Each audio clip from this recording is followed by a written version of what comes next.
அதை நல்லா நினைக்கிறேன். இப்ப அண்ணன் சீமான் வந்து நாமக்கல் சாப்பிட்டு கதை விட்டாரு, தேசிய தலைவர் சந்திச்சாருன்னு கதை விட்டாரு. அப்படி இப்படின்னு சொல்லி நிறைய திமுக அடிமைகளும் சரி, திராவிட அடிமைகளும் சரி பேசிட்டு இருந்தாங்க. அதே மாதிரி எங்களை ஒரு சில அடிமைகளும் அதை பத்தி பேசிக்கிட்டு இருந்தாங்க. அவர் வரவே இல்லை, அவர் அப்படி இப்படி அவர்கிட்ட காசு வாங்கிட்டு போய் கத்தி தெரிஞ்சவங்க. சரியா? இன்றைக்கு யார் திரைப்படம் வந்து ஈழத்துக்கு எதிரான ஒரு திரைப்படம் எடுத்து வச்சவங்க. அதுக்கு யாரும் இதுல கூடி தெரிஞ்ச யாருமே கண்டனம் தெரிவிக்கல, அதை யாருமே எதிர்க்கல. எதிர்த்த யாரு? நாம் தமிழர் கட்சி, அண்ணன் சீமா, நாம் தமிழர் தம்பிகள். இப்போ இதுல இருந்து என்ன தெரியுது? இப்போ தேசியத்துக்கு ஈழத்துக்கு தேசிய தலைவர்கள் கடத்திட்டாங்க, இல்லை இராணுவத்துக்கு கடத்திட்டாங்கன்னு சொல்லி யாருக்கு கோபம் வருது? நாம் தமிழர் கட்சிக்கும் நாம் தமிழர் பிள்ளைகளுக்கு தான் கோபம் வருது.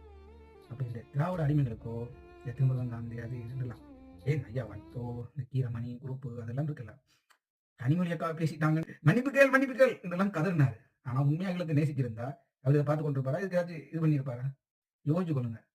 இவங்க யாருமே தமிழன் கிடையாது. தமிழன் வளரணும்.